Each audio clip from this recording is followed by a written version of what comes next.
পৌঁছে যাবো হে। আর আর আমার আর আমার বাড়ির ছাতাগুলো তো খুলে ছিটকে যাবে। কি করব ভাই ভোলা, এই কানের উপর আমার নিজেরই কোনো নিয়ন্ত্রণ নেই।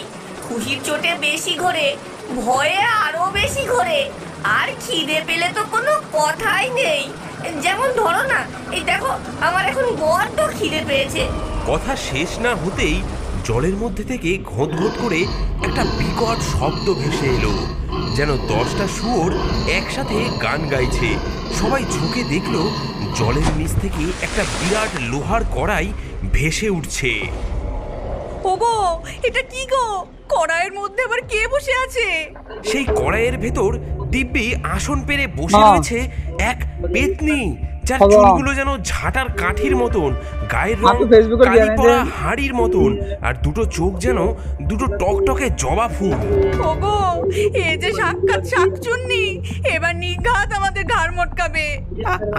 আরে ভয় পাচ্ছ কেন? আমি তো আছি, দেখি দেখি কি করা যায়। ওই তোদের নৌকোয় টাটকা মাংসের গন্ধ পাচ্ছি যে। আমার কড়াইতে এসে পড় দেখি, অনেক দিন ভালো মন্দ কিছু পেটে পড়েনি। ওনার মাথায় তখন বুদ্ধি খেললো। সে দেখলো পেতনির চোখ মানুষের দিকে ততটা নেই যতটা আছে তার ভাসমান কড়াইয়ের দিকে। তার মানে এর দুর্বলতা হলো গিয়ে পেট। ও মাসি, রাগ করো কেন?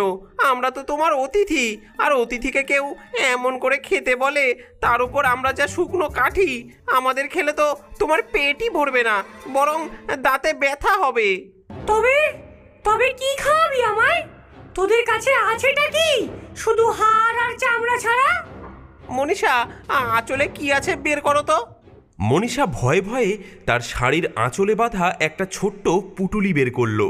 তাতে ছিল সামান্য কিছু চাল আর ডাল।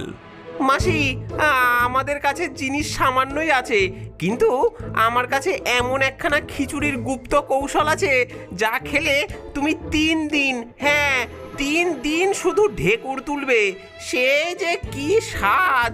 স্বর্গের দেবতারাও এমন খিচুড়ি চোখে দেখার জন্য হাপিত্যেশ করে। খিচুড়ি বলিস কি রে? কি কি দিবি তাতে? আমার কড়াই কিন্তু রেডি।